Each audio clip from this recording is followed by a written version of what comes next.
This is the Spokane Soccer Show, and I am your host, E.G. Dollar Bills.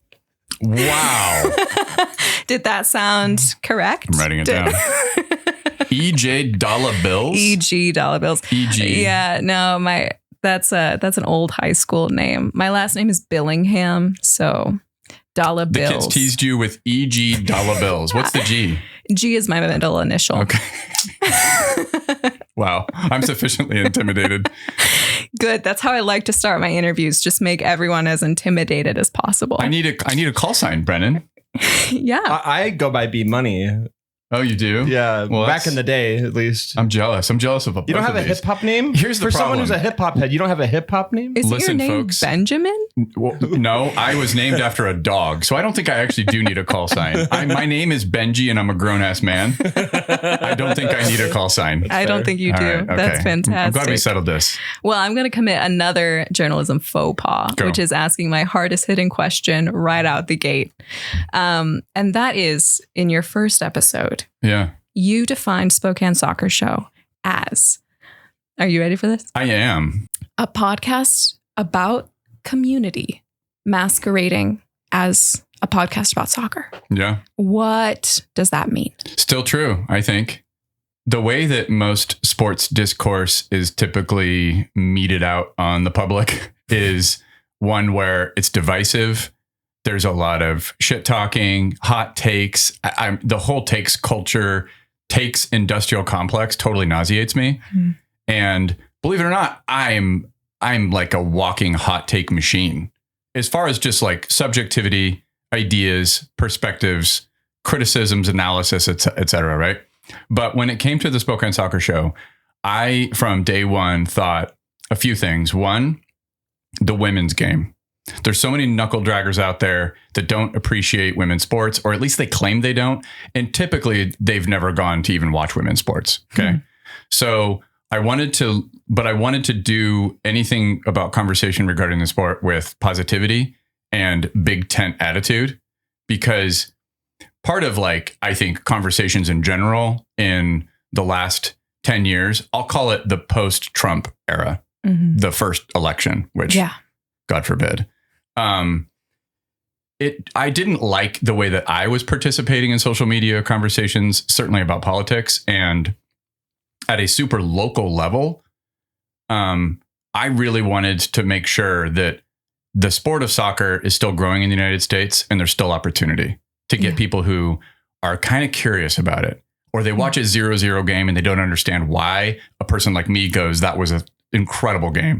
It's like, what? There's nobody scored. I wanted to be able to peel back the layers, do some education, and let them in on the secrets that a dork who's followed the sport super closely for a really long time is ready to share. So I think that's what I meant by it. And that it was going to be, yes, I'll talk about players and coaches and teams, but ultimately I wanted to think mostly about the audience and the community in Spokane who likes soccer. Yeah. And what made you bite the bullet to transition from, I like talking about soccer, to, I'm going to make a podcast in my 2 seconds of free time outside my real job? I would say probably the last half of the work that at the time I was the principal of an ad agency called Treatment, and we did the work for Spokane Velocity, the identity, the name, and so forth. But we were doing the work on the agency side. And at the last half of the effort, I just had this idea. I actually don't remember if there wasn't like a moment. I had done a podcast back in the day called Fellow Friends, because I own a co-working space with a couple friends, Luke Baumgarten and Amanda Dixon. And I wanted to get to know the members of our co-working space once upon a time. And so I did a podcast that was focused on getting to know the members of the co-working space. And then I really liked it, but it was just not a topic that would have long legs, because after a while you'd be like, how many members of the co-working space? So, and then the pandemic also killed that too. Yeah. And I think the other main reason, and I've talked about this on the podcast quite a lot, is I've spent so much time, an embarrassing amount of it, paying attention to the sport of soccer played overseas. including being a giant fantasy soccer nerd, to where I started to be like, if we're going to have professional soccer come to Spokane, it's just like a dream come true. I also grew up in Fairbanks, Alaska, and there's no professional sports in the state of Alaska. We've had a couple like semi-pro teams in hockey, but we never had professional sports. So I never lived in a town where professional sports were played. Yeah. And that includes even where I went to film school in Montana. There was no professional sports. So this opportunity, when the USL had announced that they were bringing 2 teams, that felt like, okay, this is an opportunity. Yeah. Seriously. And why a podcast form? Why is that attractive to you? I just think that's where all conversations like this take place. And I think, like a lot of different things in media these days, there's the very small, the hyper focused, the hyper niche, the hyper block level community sort of discourse. And that's what the Spokane Soccer Show is. Yeah. And then there's ginormous crap, whether it's Joe Rogan or it's one of my favorite media verticals in the sports world is called The Ringer. It's huge stuff covering the NBA and whatever. And there's very little in between. Yeah. But I think the local level podcast content creation scene is actually, I don't know if I would say that it's thriving, but I know that the opportunity is there. People could do what I'm doing in other communities. Yeah. I think that. So, and there's a part of me that actually would love to at some point help people do it. Totally. Yeah. And can you talk about the Gonzaga women's team, which was kind of the first soccer that the podcast started covering? Total serendipity. My daughter, Ivy, her team, 90 plus, their coach, Kelly asked the team to come out and watch the Gonzaga women's team play last August. I think it was August. Me, like a total dork, didn't even realize that the parents weren't being invited. So I showed up and I looked like that scene out of Billy Madison, or I looked like a scene out of that movie where I'm like this giant dude next to a bunch of kids. It's one of those things where I feel this way about soccer.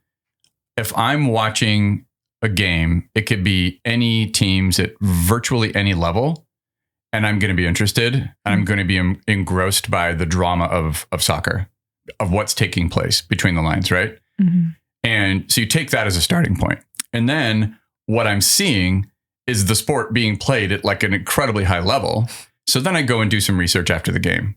First of all, I did a post on my own personal Instagram page because the Spokane Soccer Show didn't exist. Right. And I shouted out Gianna Riley, who at the time I was just kind of like, she made a huge impression by her performance. I remember I used the expression that she touched every blade of grass. And I noticed a fullback whose name was Kelsey Euler. They have both now transferred out of, thanks to NIL and the transfer portal. They're no longer on Gonzaga's team, but I just didn't know. I, out of complete ignorance, didn't know that not only is that team really good, but they're like ranked in the top 25 in the country at the time.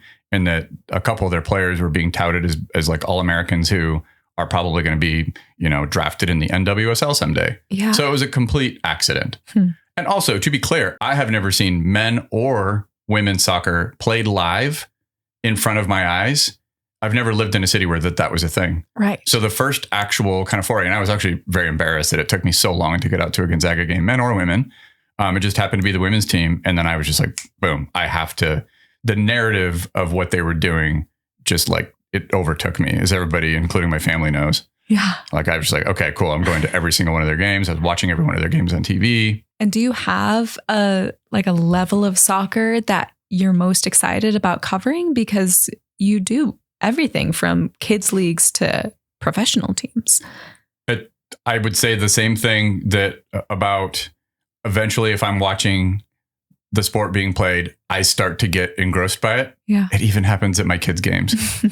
I'll just be running up and down the sidelines, just going, oh my gosh, you see that? Do you see that kid pressing? Like, how does a kid that's 9 years old or 10 years old know to do that? That's amazing. And you'll see these moments, especially because I've seen the trajectory of progress in some of these players on my kids' team that I'm attached to. Yeah. So there's not only what I feel about the sport, there's all the narratives attached to it.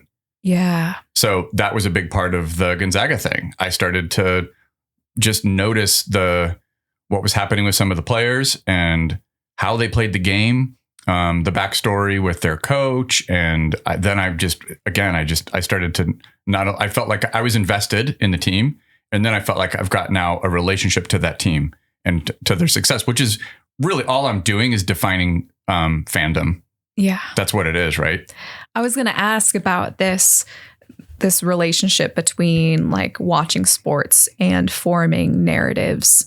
And my big question is like, why do people get so involved in being fans? Because in my mind, you're constantly paying money and it's like, what are you getting back? You know? Yeah. But how would you describe why people become sports fans? I think I said in the first episode of the podcast that we don't have, as a culture and society, especially in the United States, very many unifying civic beliefs. Like we don't share religion. We clearly don't share, like, even in politics, it's super gross and divisive. Mm-hmm. So things that get people to come out together that don't have anything to do with ideology or politics. Mm-hmm.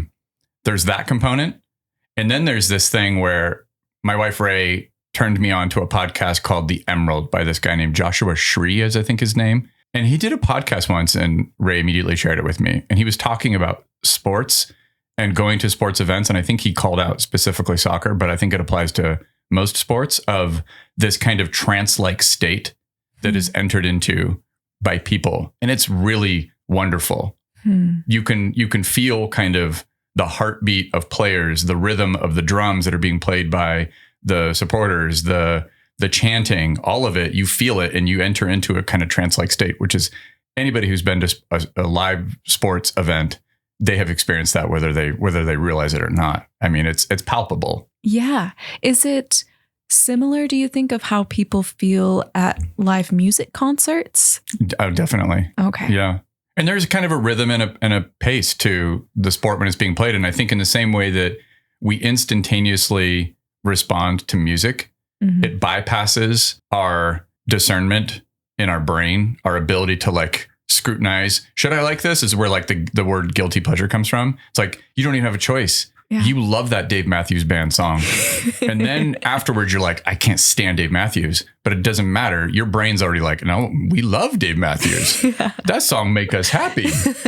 Same thing is true with watching sports. You're just there and you're like, oh my gosh, that player, did you see how fast he was running? You know? Yeah. Like, she just struck that ball so hard. The sound of a ball striking a player's foot live, I don't think people understand how different it is to watching it on TV. You don't hear those sounds when you're watching on TV. No. Not well, anyways. No. And do you think there's something different about not having... I watch sports on TV and there's just commentators all the time. And that's like the main thing, what's happening.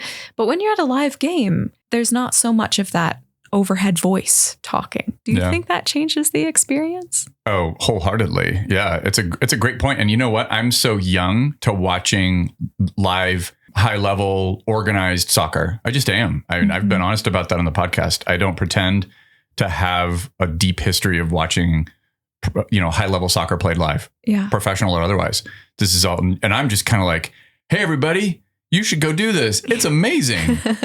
And I've translated all the time that I used to. I've catalyzed all the time I used to put into watching TV, Premier League especially, into soccer being played in my literal backyard. Yeah. It's why you hear me a lot on the podcast. I push back on people that will even talk about the soccer being played on the West Side. I'm just like, that's not local soccer. I can't drive. I drive down to Luger Field, which is a magnificent venue. Whitworth Soccer Field, magnificent. Yeah. The one stadium is just incredible. And I'm like, I can drive 12 to 15 minutes and be at those places. I still sometimes have these moments where I'm Cheshire grinning, either going to the game or coming home, where I'm like, I can't believe I get to do this. Like 20 minutes ago, I was sitting on my couch. Now I'm watching Chelsea Lee and Marissa Garcia. Unbelievable. So fun. Yeah. And you're very honest about like wanting to learn and how much do you think people need to know about soccer to enjoy the game? Because a lot of your podcast, I think, is geared towards new fans who are curious, and you are a great educator of catching yourself if you use too much lingo Yeah. or technical terms. So how much would you say that people need to know about soccer in order to enjoy the game?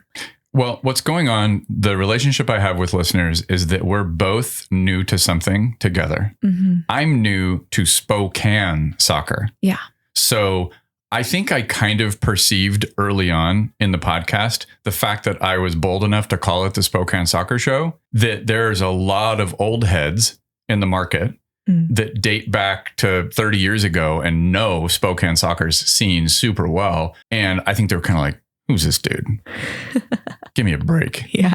He's lived in Spokane for a few years and he's telling people he's never even been to a professional soccer game in Thinks whatever. he Blah, blah, owns blah. the place. Yeah, exactly. And I've been honest since day one. I'm going to learn and I'm going to meet these people. So then I had, representatives from these different clubs and teams come on the podcast and tell me the history. I'm so curious because I love Spokane. A huge part of what comes out in the perspectives that I share and my feelings, not only about soccer, but about it's a lot about the cities as well. So I'm learning Spokane soccer at the same time. 2 brand new professional teams are going to be here. I learned about Gonzaga and told people never been to a high level women's soccer game, never been to a high level men's soccer game either in person. I went to the Portland Timbers like in 2018. And then I went to like a game in Spain when we traveled there. But all this live soccer stuff is new to me. And a lot of my audience, the depth of my knowledge about the sport itself, the mechanics, formations, tactics, history, that is the stuff that's new to them that I want to share. Yes. So there's a lot of actually people that will share with me things about Spokane soccer scene. And then meanwhile, I'm sharing some things that they might not know about the history of the game or tactics or just digging up information and unearthing it for my audience. Because a lot of times people will be like, you know so much about blah, blah, blah. And I'm like, actually, I'm staying a few hours ahead of my listener, especially when it comes to the USL. The USL is brand new to me. Yeah. Every time we play a team, I then know that team. But I didn't know them 10 minutes ago. Like the moment they start playing each other, then I'll know the teams that we play against. But right now, my knowledge is pretty limited to like Velocity FC. And every time we play a League One team, I learn the team that they're playing against. And then it's really fantastic because then I'm recalling certain information about players or whatever when I have subsequent conversations. And that just happened on Monday when Coach Lee and those 3 players were down at Flatstick, is I could talk to them about moments, players from those other teams that they've played against. But yeah, we're all learning together. There's a kind of reciprocity there. Yeah. Have you always been a research guy? Yeah, obnoxiously so. I think my wife and I were talking about this recently, and she was talking about how she wasn't even talking about me, but as soon as she was describing this kind of phenomenon, I was like, oh, ooh, that's totally me. The tendency, and I think it's really common, admittedly, this is a generalization that I think is fair among men, of they have to know things. And I'm a knower, and I get uncomfortable if I don't know. So I'll be like, if there was, Google Glass failed, but whatever ends up happening to where I can just kind of peek out the corner of my, and Elon Musk or whatever horrible person out there invents a technology that can read my mind and knows that I'm trying to figure out who played for Hoffenheim in defense in like 2003. It's a player I can't quite remember. Like I'm that person. It drives me crazy. Absolutely. How does that serve you well in other areas of your life? Well, my background's, if I wasn't doing a podcast like this one, I think a lot of people who know me are like, I can't believe you're not doing one about film and television. Yeah. Because I'm a extreme lover of cinema. I went to film school. I narrowly dodged a career tilting at windmills in Hollywood. I got accepted into the American Film Institute and decided not to go. Went to grad school instead to pursue an MFA because I thought I wanted to teach. Turns out I didn't want to do either one of those things, go to Hollywood or become an academic. So I returned to, my wife and I started a family, and then we moved to where she's from, which is Eastern Washington. That's why I'm here. Yeah. Nice. And I think most people know, but what's your day job? I'm a media professional writ large, classically trained filmmaker. One of a couple of us in this market that like went to a proper 4-year institution to learn filmmaking. Like in industry, Hollywood style filmmaking, single camera direction and so forth, production, and ended up working in marketing and advertising. kind of tripped into it, to be honest with you. I was working for a startup when I first moved to Spokane, and it was horrible. And I quit with no plan whatsoever. And then I think I literally Googled production companies. Brandon probably doesn't know this either. And ended up working at a production company called North by Northwest, because I saw that they did film and television, but they also did like commercial stuff. And that's where they were receptive to my help, was with both web stuff, interactive stuff, and commercial video production. Yeah. So that's what I've been doing for the last, I was a web developer once upon a time. I was a principal of an ad agency for almost 10 years. Sweet. Yeah. So this was an unexpected question. What are your 3 favorite movies? And I don't mean top movies. Let's go. Okay. You don't mean top movies. You mean what? I don't mean I mean, throw the Dave Matthews song in there that you like. Oh, yeah. That perhaps goes against your better judgment. Yeah. If you thought I was going to go like French New Wave and say something Francois Truffaut, like, exactly. 400 blows. And then people are like, oh, this I'm turning this podcast off. Exactly. No, that's not, those are not on my list. They're somewhere there, but I would say the 2 that are super easy is The Shining and Miller's Crossing. Oh, so Kubrick and the Coen brothers. If I had to do a third one, let me go soccer, just because I can't help it. Of course. The Damned United. I thought you were going to say Bend It Like Beckham. The Damned United is unbelievable. And I'm going to try to do, so I'm like weirdly talking about this now in a conversation with the Inlander. I wanted to do a watch party around it. Yeah. Because it's the greatest story imaginable about promotion and relegation, which is a huge topic in soccer, right? And of course, Americans are obsessed with it now because a lot of us want promotion and relegation. Yeah, it's a really great story of, taking a team from lower tier to like winning everything, winning a European Cup, which is what happened with the coach of that team. So cool. Well, if there's a party, let me know. Okay. How do you feel about Ted Lasso? I really enjoyed season 1 and 2. How many did they do? 3 or 4? 3.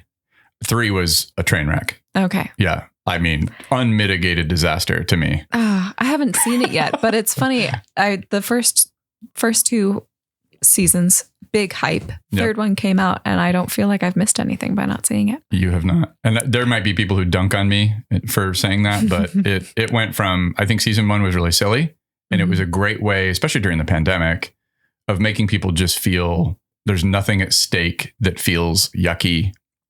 It wasn't a show filled with tension, which is, so much of like movie making in the last 20 plus years is like about torture or something worse than that. So I thought that was great. And then season 2, it was a great hook. And then season 2 showed a lot of depth, especially around like mental health and so forth. But 3 was just all over the place. It was just a goofy. Did you like it, Brennan? I've never cried harder at the end of a TV show of my life. Like I agree that it was kind of a mess because they tried to do too many storylines because they like had all of the main characters and then they had all the side characters and they tried to give everyone like closure, a moment to like have like an arc. But at the end of it, I was like when I was watching, I felt like I was losing a friend. Like I was like, I was never going to get like, and apparently it's going to come back, but I was in that moment. I was just like, this is devastating. Cause like the emotions I'm feeling right now, I'll never feel again watching it again. And I just like feel like cause like we also watched it during the pandemic. Like it was there. It just like, and it made you feel so good. Yeah. Ted Lasso and Schitt's Creek were the best pandemic shows 100%. Ever. Truly. Yeah. They're doing a spinoff with Beard and is it Baird or Beard? I think it's Baird. And the Roy Kent character, I think is what they're going to do. And Nate, I think. Okay. So Ted Lasso without Ted Lasso. Ted Lasso without Ted Lasso. Is what you're telling me. Yeah. They tried to be way too cute with all the closure. And it just like the messiness of some of the show is what made it so good too. And they tried to just, we're going to land the plane. We're going to land it really well. Anyway. Yeah. Too cute. Too cute. Brennan cried. Speaking of Brennan. Yeah. Let's make him cry here. Let's make him cry. Benji, can you talk about other people that are integral to the Spokane Soccer Show? Jade, who just left, has been so generous with his time as one of the very great cinematographers, videographers, photographers, and creatives in Spokane with filmmaking. Spokecast and Brennan. I've said this. I've made like a fake, I'm calling it fake, even though it's real, because I put it in the podcast ad read about Spokecast, and every ad read that I've done so far for my sponsors has been genuine because the relationship's real. I wouldn't have a sponsorship with a company or like individuals that I didn't like, or, share certain beliefs with about mostly the undertaking of the Spokane Soccer Show, admittedly. Yeah. But the things I say on that quote unquote fake ad are absolutely true. I do literally everything else that Jade doesn't do. And Jade will show up like he did today to get some photos, and he'll go get some video sometimes at some certain events. And then Brennan delivers these files to me and I get to come down here and have great mics and all that other stuff and this cool backdrop. Yeah. But everything else is me. So I can't even imagine if I had anything else on my plate. I still am hoping to grow this to where I could imagine like getting some help. Yeah. But I need resource to do it, because you've heard this joke because you were there at the live podcast. This is like a paid hobby, but the pay, anybody who knows what it takes to produce media and when typically with the costs of those services involves, they'd blush if they knew how little. Yes. So, yeah. It's a lot of hours. I will say, I've told him, Benji, that I would absolutely help him more if he needed it. And so, but he's also a little bit of a perfectionist, and he wants to control it all himself. And I understand that as a podcaster, but without a lack of trying, I have told him, I will edit your show. I will help you get clips. I will do this for you. And he likes it. But that also is like the part of podcasting. Like if you're a baby, like it's hard to let go of pieces of it. Like I just haven't got my first intern for Spokecast, my podcast. And it honestly, like if you can get an intern, like it's one of the best things. Like he gets me clips, he edits my show for me, and then I can just release it. It's a little bit different for Benji in that like it's very timed release. Like it has to like land like after a match. Yeah. And that is like the biggest, part of, editing is like, it has to come out fairly quickly. Yeah. I am a total control freak. It's super true. And then also I'm caught right now in this dynamic that is super familiar to, I'm sure lots of people, where the time it takes to, okay, here's how it's done, or here's what I'm doing, would take longer. And I don't even schedule anything. I drive Brennan crazy. Brennan's like, I'll sometimes record the podcast somewhere else. Yeah. And he'll be like, how come? And I'll be, because that person was only available on a Sunday, or because that person had to be here literally tomorrow and I'm not planning ahead. And there's a lot of things that are happening kind of in real time. Like Brennan said, if there's a match that occurs, then, and I watch it, I kind of have to get, otherwise it's just old news. And we all know how that works. It's not like anybody reads box scores in newspapers anymore. The same thing, like with podcasts about a game that just happened. If I waited until a week after the game happened, I think I'm going to lose I just think it loses its appeal. Definitely. Has the show evolved from your original dream or concept? Has it changed at all? Is there any direction you want to take it that you haven't taken it yet? I just asked a double-barreled question and I'm really mad at myself. What's double-barreled? I mean, I asked two questions at once. Oh. If the show has evolved, and then if it will. Jeez. See, that's a great example of something I don't even think super intently about, but I will just say this. I had a pie chart of where I imagined my time and attention being spent. And it was always like, I would tell people 50% the two professional USL teams, and the rest would be split between local club soccer and like local college level soccer. Right.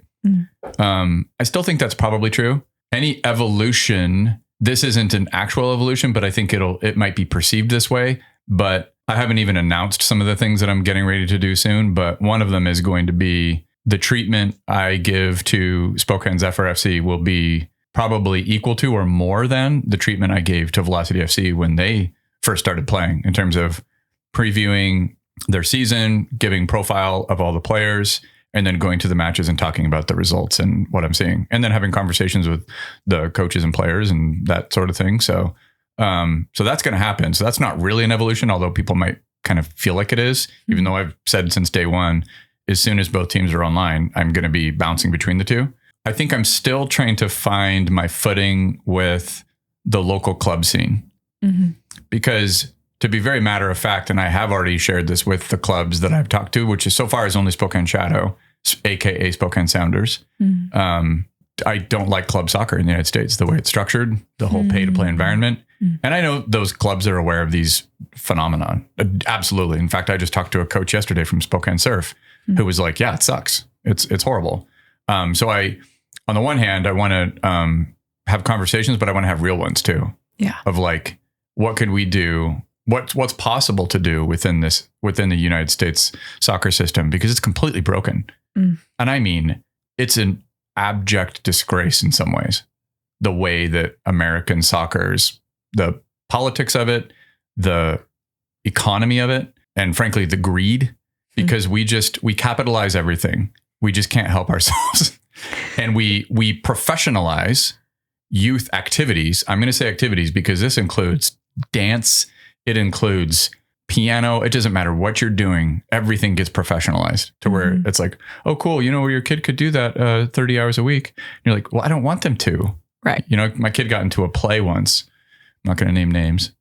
And she was going to be like a part of like the chorus of this children's theater production.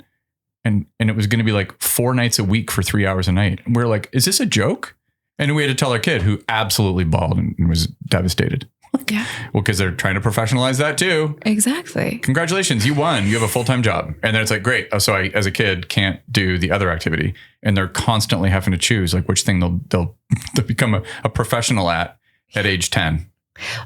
This is so funny though, because I think I know nothing. So this is me imagining the world as I think it is, but it's probably not.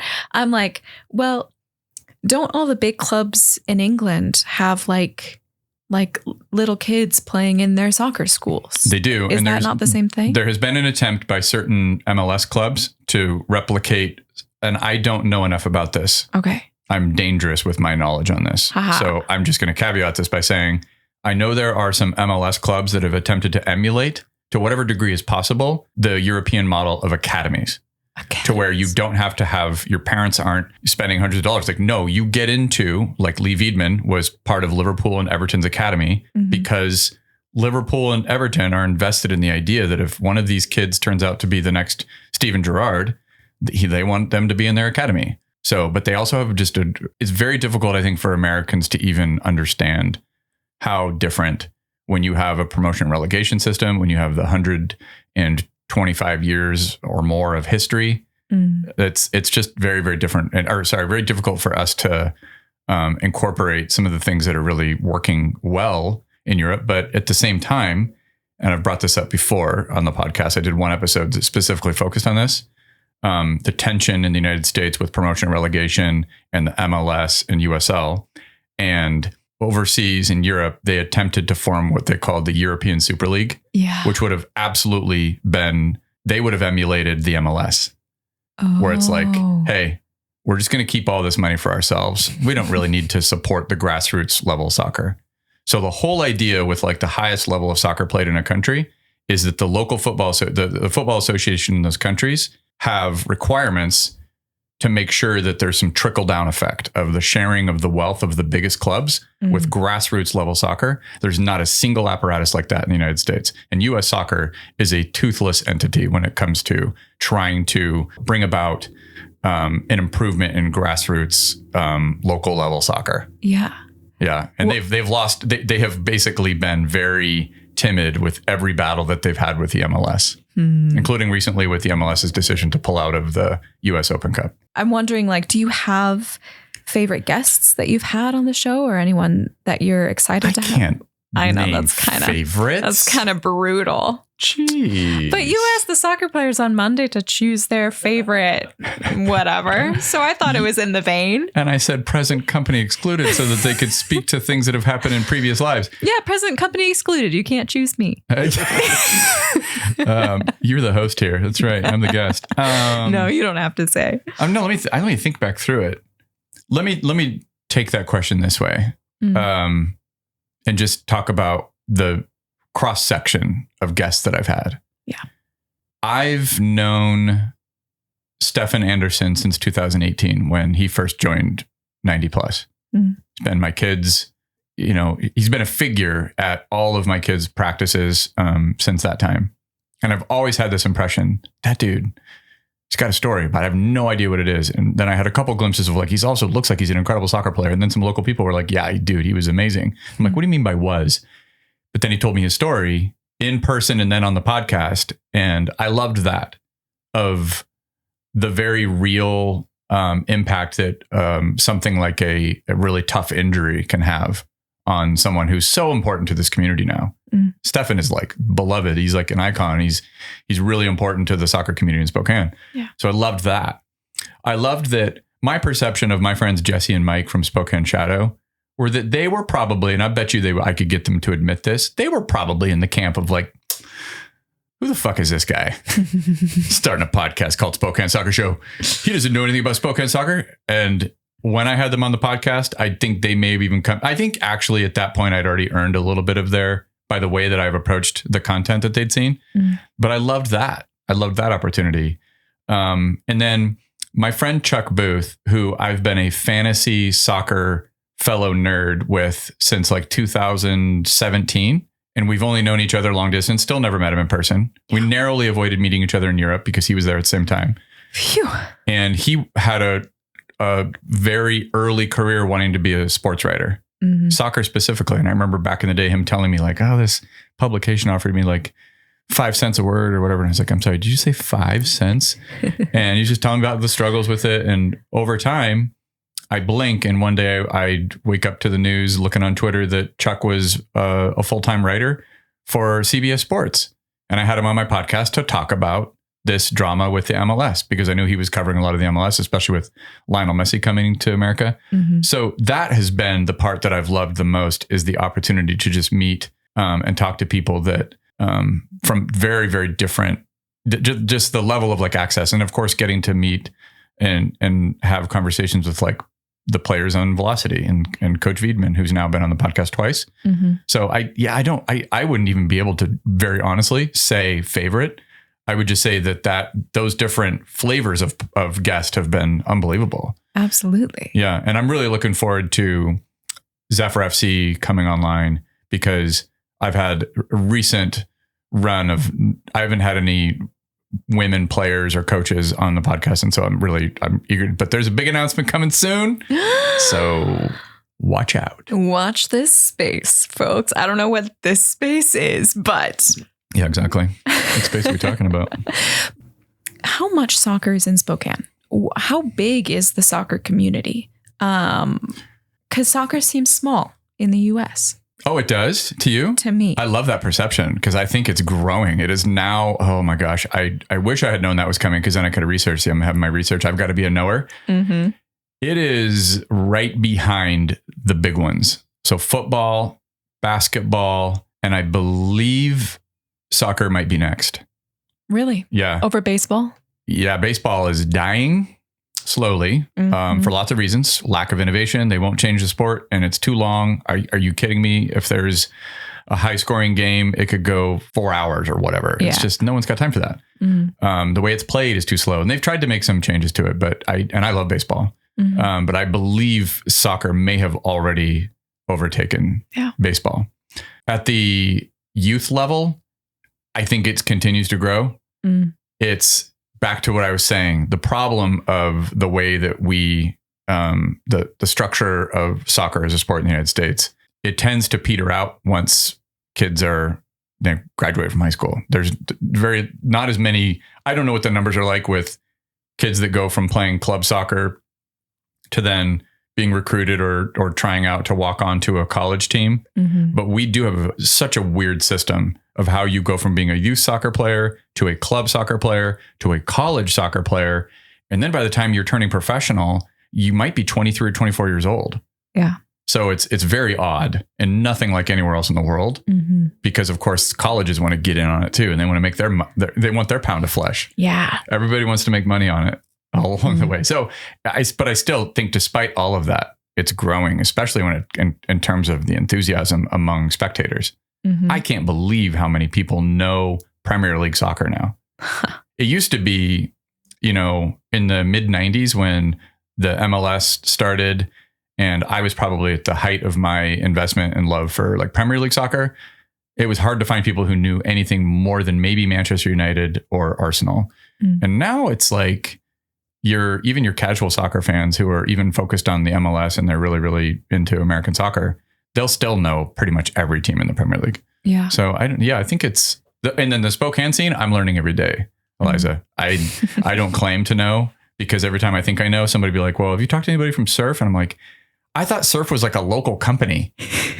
I'd see it on the front of a shirt at my kids' games, and I'd be like, "Oh, Surf. I wonder what that company does." Like, no, that's a club, and it's like a nationwide club / soccer academy. Yeah, I'm having them on soon because I need to learn. Perfect. And you've heard my podcast. I'll say to anybody from a company or organization, I'll say, "Tell me, what the hell is Surf?" Because I need to know. I don't know what it is. Yeah. Yeah. Fantastic. Okay, it's time for my favorite part. Do you want me to ask my questions first? I asked the questions, Benji.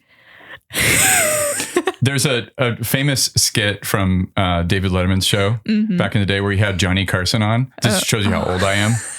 People who know me know how old I am, and they're going to be like, of course, he's talking about Johnny Carson and David Letterman. I know those names. Okay. Johnny Carson was invited on David Letterman, and this is on YouTube. He came out and brought his own host desk and folded it out. It was such a legendary moment and such a legendary guy. And I had that moment today. I was just kind of like, I've got to take over at some point. Eliza Billingham, Pulitzer Fellow. You lived in Vietnam for quite a while and you were teaching English. Did you learn Vietnamese when you were there? I studied for about 18 months pretty seriously. Yeah. You got conversational, would you say? It depends on what your definition of conversational is. I'm pretty hard on myself, so you could order a meal. Oh, I could order a meal. You could talk about how good the meal was. I could. I could do small talk. I think what frustrated me, what I would consider like healthily conversational, is you can really express how you're feeling in a moment. Yeah. And I never really felt like I could do that in Vietnamese. And I mean, you mean it'd be super unsophisticated. Like, I'm sad.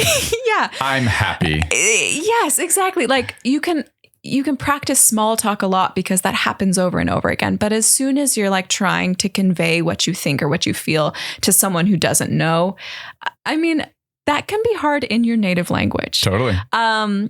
But I think that's what makes language learning feel lonely in another context, is because I'm thinking so much and I never feel like I can get that. It just gets bottlenecked. Exactly. I studied Japanese for 6 semesters of college, which turned out to be 3 years of my life. And I completely understand. And I bet you I didn't get where you ended up with 18 months of like immersion.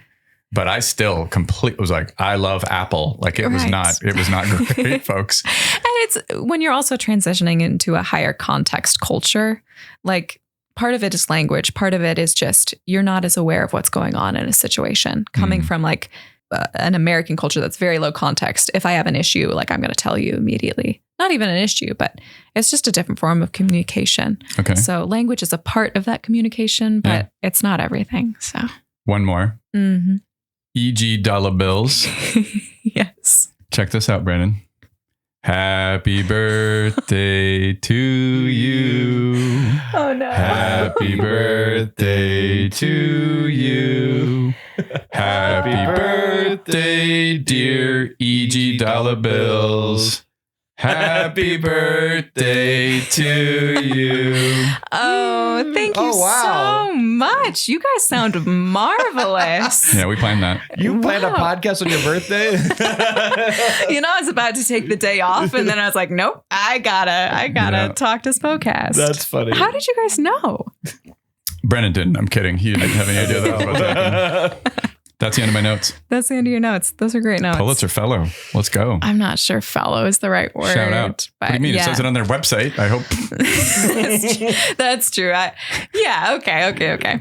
Pulitzer Fellowship recipient. Exactly. Very fun. Got to go back to Hanoi. Okay. Always the best. That's it. That's all I had. All right. It's time for my speed round because, Benji, Uh-oh. as we have discussed, you are a knower. I'm a knower. And also, Except for, hang on, I'm gonna get Google handy. No phones. No phones. No capes. Okay, here we go. I have 15 soccer terms. Okay. Soccer terms, soccer lingo. I have spoken with people who know soccer better than I do because I really don't know anything besides like offsides. So I was like, I've spoken to the powers that be to try to come up with some lingo and terms to stump you. Oh, it's going to work. I'll almost guarantee it. I want you to tell me how many of these words you know. Okay. I really have no little context for how difficult what I'm about to ask you is. I think I've put these in like an easy to not so easy order, but I'm not sure. Okay, so we're just going to try. Okay. I have 15 of them and I'm going to grade you. Oh God. First one. Starting to sweat. Good. Intimidation is my interview tactic. Oh, I thought that was going to be the first word to say. So intimidation is when. No, my first term is brace. Brace. Mm-hmm. 2 goals. Very good. A+. So far, so good. Yeah, that's a weird one. Yeah. You'll hear bag of brace. Bag of brace. Bag of brace. What is this? I know hat trick, but I didn't know brace. Yeah, brace is 2. Brace is 2. Ball watching. It probably depends on the context, but ball watching would be effectively you have something you could do as a soccer player, and instead you get you're losing track of a player because you're just mesmerized by that round ball because the round ball has a gravitational pull. This is what kids do. So there's an expression in kids soccer. I hope this is one of your terms of herd ball, where ball watching is the most profound when you're like 8 years old and you're like, ball's there. I go, it's just a magnet. Yeah. So that's basically what it would be. And then you lose track of, like, if you're at a professional level, it's horrible to be caught ball watching because it means that you're not paying attention. And depending on the marking scheme and the defensive tactics, you're not paying attention to the players around you, which is all that matters. Exactly. Because then you get slipped and then you're getting played in behind and then you've lost your man. Lost 2 for 2. Fantastic. Next, box to box. A player's playing box to box. So in terms of like style of player, I think there are multiple positions in a team. You could describe a player as being capable box to box, but it's typically used to describe the 8, which is a central midfielder. Mm-hmm. And central midfielders will have a tendency toward attack or defending. The position number 6, central defensive midfielder. Then there's an central attacking midfielder, also called the 10. Mm. And then right in the middle, that is the 8. And the 8 is typically a player that's a little more box to box. Spokane Velocity have an outstanding box to box midfielder. They have a few of them, but the one in particular who was invited to the podcast on Monday, Andre Lewis. Yeah. Special. He is a box to box player. And do you know where the box means the 18, top of the 18 to the top of the 18? You could see them any position. But I think of even fullbacks of having box to box capability, especially if they're inverting. Yeah. Brennan, who's the best box to box player of all time? Steven Gerrard. And Lee Viedman would be here right now giving me a big old smooch for saying that. But it's definitely, for me, it's Gerrard. Yeah. Sweet. He was the definition of that. And that's box comes from the box of the penalty box. The penalty box. Yeah. Sweet. Wow. 3 for 3. Ticking along. Techers. Technique. TEKKERS. Sick. Often hashtagged. I tagged something like with that. Speaking of box to box midfielders, one of Spokane Velocity's players, Jack Denton, such a gifted player, had a moment where I think it was Ariel Mbumba did what I would call like a mini switch. He was in the middle of the pitch and he was sending the ball out to the wing, but it was a cross. and it was it went put a little too much on it. I think it was in the game against the Las Vegas Lights, and Jack turns like Willie Mays, like running to the ball, and just takes a touch over the shoulder, and just he not only did he take a beautiful touch, the touch went looped over his head so that he turned and it fell at his feet. What? And I hashtagged that video that I subclipped. It's on my Instagram feed with techers, and it got tons of views. And what I loved about that moment, though, and shout out the USL for getting some pretty damn good announcers. Some of their announcers are really good, and the announcer in the game was like, "Oh my God, that was such a great touch by Jack Denton." Because I thought the same thing. It was like one of those moments that certain games you'd watch, they might not see it, but that's techers.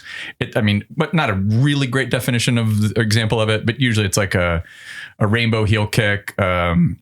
Just technique on the ball typically is where that comes. It's technique.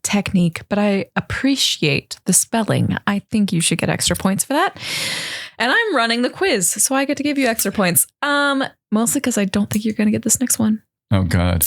Tiki taka. Are you joking? That's the easiest one in the world. Dang it. I don't know sometimes treated as kind of a pejorative, made the most famous by Pep Guardiola with his years with Barcelona. Like 2011. Brennan's still laughing at me. No, I'm not laughing at you. I'm laughing at him.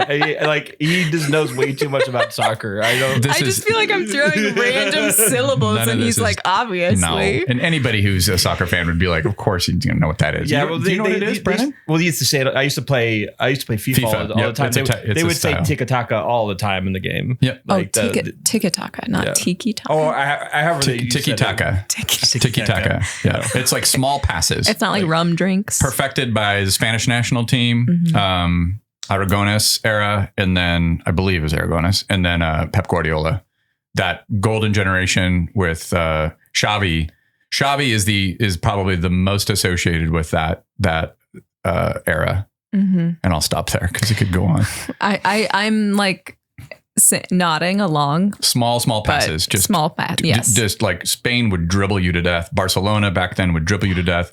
Pep Guardiola has evolved way past tiki-taka. Wow. Yeah, he's still a pass-happy manager, but it's very different than that. Okay, I'll take your word for it. Paint your cleats. Oh, I don't know what that is. Paint your cleats? Yes. Hang on, let me think about it. Paint? Yeah, guess your what cleats. you think I've never heard means. it. I've never heard it. It would be like an instruction from a coach to a player, I think. Oh, paint your cleats. Oh, I think I might know what it is. Yeah. What do you think? A winger to hug the touchline. Yes.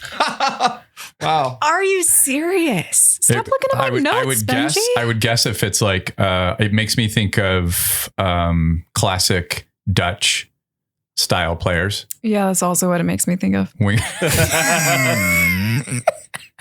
It should.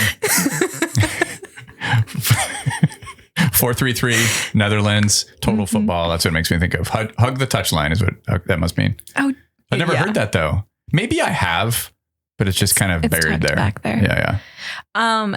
You just used a term that I keep looking at Brennan because I can't believe this is happening. Hug the touchline. No, you used total football. I was going to ask you what that meant, but you already used it. Okay, here you go. There's your Boxtobox, where Boxtobox can apply to everybody. So the Dutch, once upon a time, in the Johan Cruyff 70s, when they were just like approaching their peak of their powers as a footballing nation, total football was just the overall, I don't know if you'd call it tactical belief, just more like a philosophy of every player should do everything. Total commitment to attacking, total commitment to defending, total commitment to each phase of play. Total football. Like you as a player, you can't get away with being a shitty defender. Yeah. It's not even everybody has to defend. Everybody has to attack. Yeah. And Eliza, you would know that if you'd watched season 3 of Ted Lasso. Oh man, that's what I'm missing. Dang it. Okay. They switched to total football that was like part of like how they got. Oh, that's right. That's how they, really? I forgot about that. When they win I don't know if they, I won't ruin it for you, but yeah. That's in season 3. Spoiler alert. That's when they're in the Netherlands. That's the stupid string tied to genitals section, which is so bad. Ted, come on, people. I should have Made this more difficult.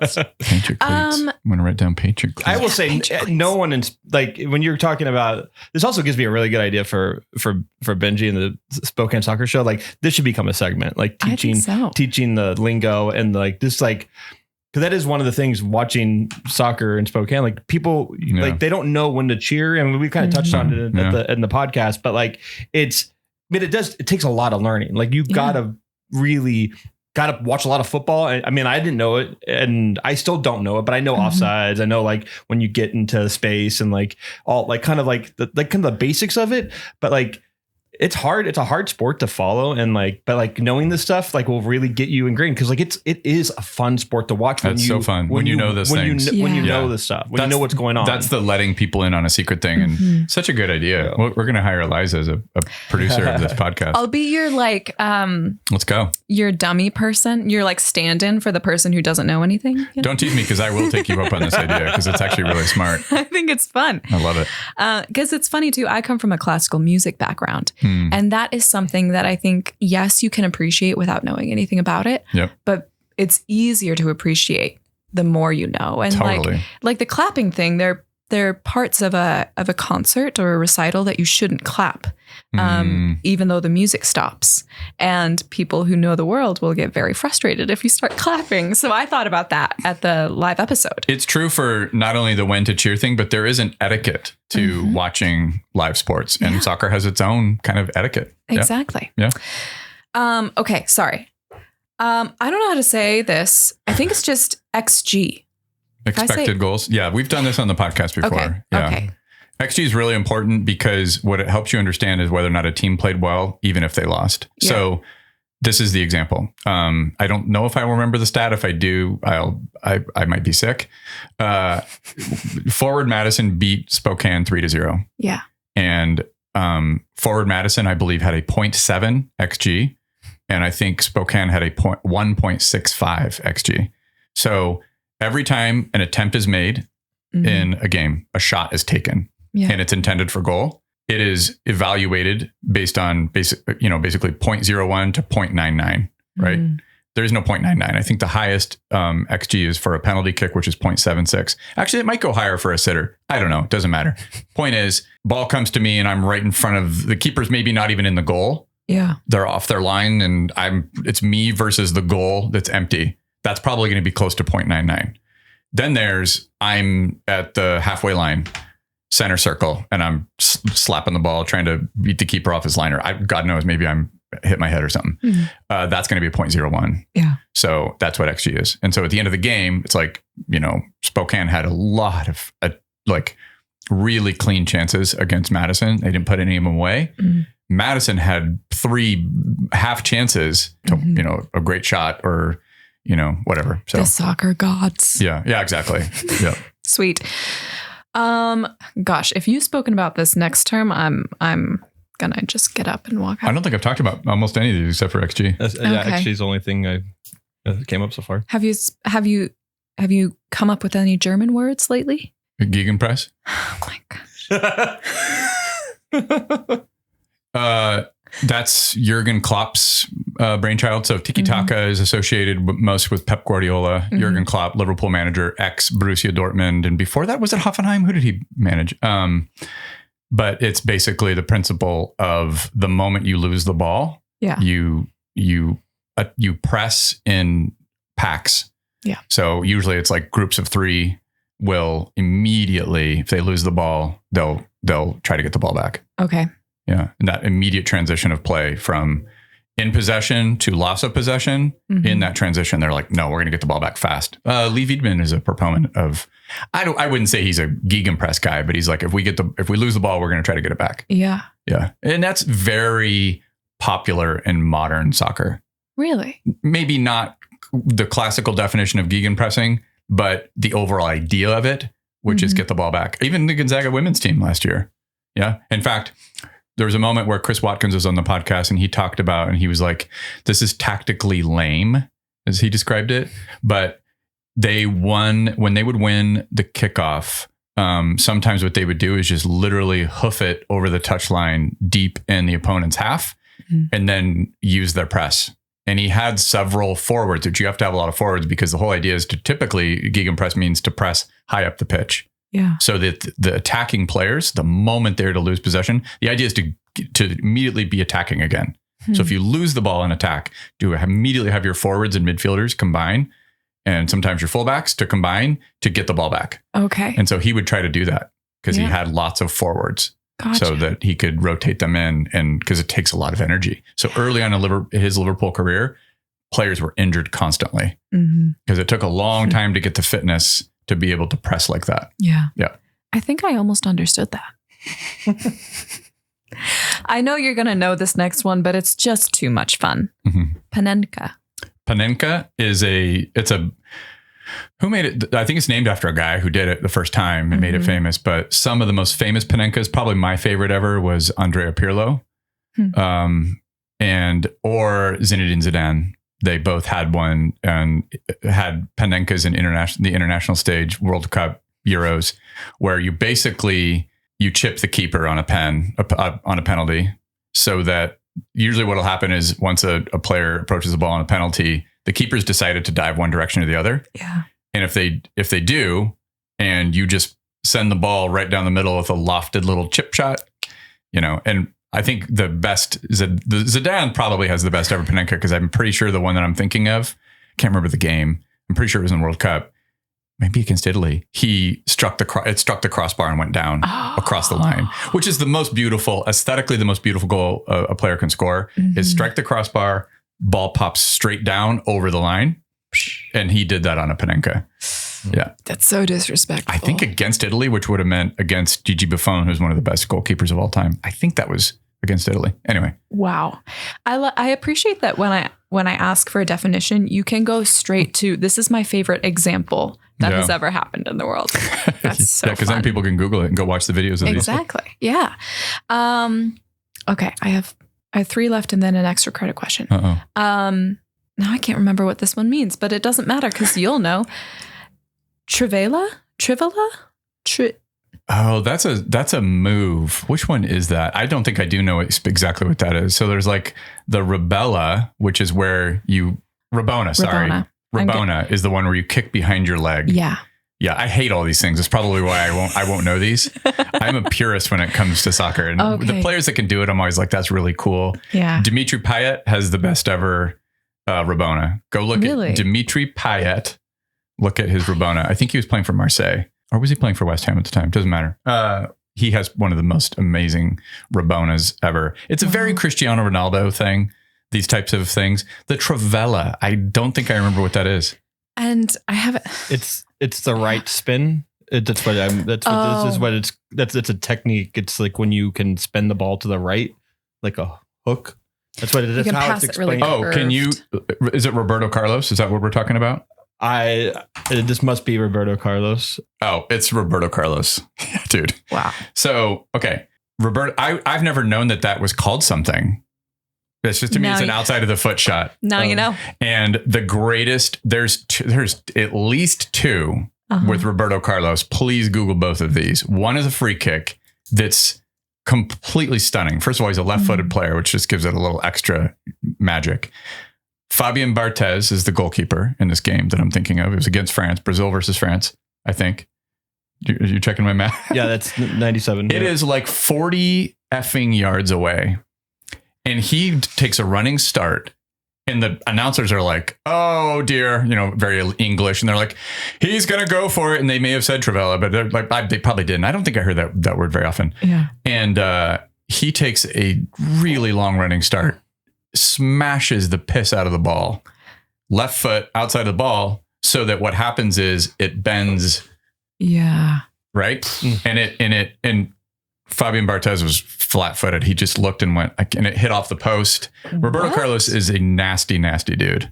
Yeah. We brought him up in the podcast on Monday because he was 5'6", one of the greatest fullbacks ever. Yes. Yep. Okay. Perfect. Probably regarded as the best fullback ever. That is, the Trivela is him, but I don't think I ever hear it called that.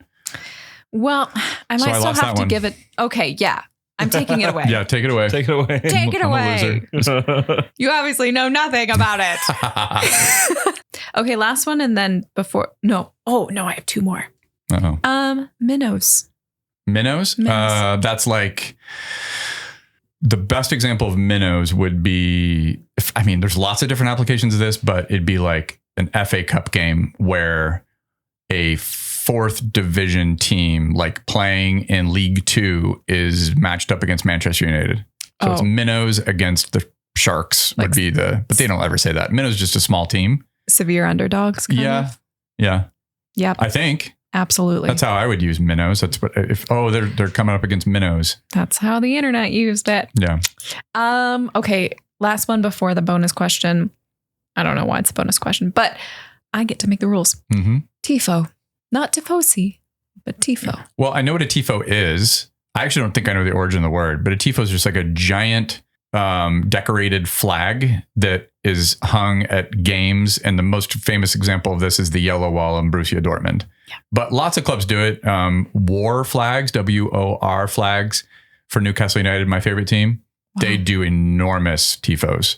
We want to do TIFOs I brought this up, I think, a couple times on the podcast. We'd like to do them. The 509 Syndicate would like to do them locally, and it's not possible at one stadium, which sucks, because basically what it entails is you need support from the fans. Yeah. And they need to understand their job. So I see it both ways. On the one hand, it'd be cool, but also we're still trying to get our supporters to cheer at the right time. And if they show up and they've got a beer in their hand and somebody's like, hey man, you have to hold up this like the corner of this tifo. It's just like a big flag. I don't actually know the origin of the term though. Well, is it Italian? From my Wikipedia search. Let's go. Tifosi is the Italian name for that like fan club. Okay. Supporters. There's also a podcast called Tifo, which is out on the Athletic platform. It's amazing. Great podcast. I do love the Athletic. Yeah. Oh, great. Well, my sources told me to ask you about Derby, and I was like, he literally said Derby on Monday. We did that one. We did that with Lee Wiedman and Gareth when they came on. Gareth Smith. Yeah. Sweet. We asked them to give examples because there were one is from Liverpool and one's from Glasgow. So the Old Firm Derby is nasty. Wow. That's Celtic and Rangers in Scotland. Oh, that's a bad one. Brutal. That's one of the most tense. Mm-hmm. Yeah. Wow. So we've done Derby. Yes, exactly. Well, next time I do this quiz, I will make sure to binge every Spokane Soccer Show episode. Yeah, exactly. Bonus question. Only professional English coach to be knighted. Who is it? English? Oh, Alex Ferguson's not English. So it's not Sir Alex Ferguson, I hope. He coached an English team. Oh, yeah, he's Scottish. Oh my God, if Sir Alex Ferguson's here now, he'd be like, what did you say I was? Cut it out. I just didn't I can't do a Sir Alex Ferguson accent, but he would be very disappointed. Oh no, I was looking for Sir Alex Ferguson. But he coached an English team, yes. Yeah, he coached Manchester United for a million years. 30 years probably. Yeah. That's exactly what I was going to say. Well, Benji, you knocked it out of the park. To use a different sports metaphor. TRIVELA. God dang it. I sent it to you. I know. Appreciate you, bro. So you can sit in shame for the rest of the day. Such a loser. He did explain that shot from Roberto Carlos. Perfectly though. And I'm like watching this kick from he's literally 45 yards out, and like no one has any business making that shot. I have asked all my questions and you have answered much more than I could have ever hoped for. Awesome. But thank you so much, Benji. This is fantastic. Eliza, thanks for having me on the Spokane Soccer Show. You're so welcome. You're welcome back anytime. Yeah. Thank you. This is fun. Great podcast you've got going here.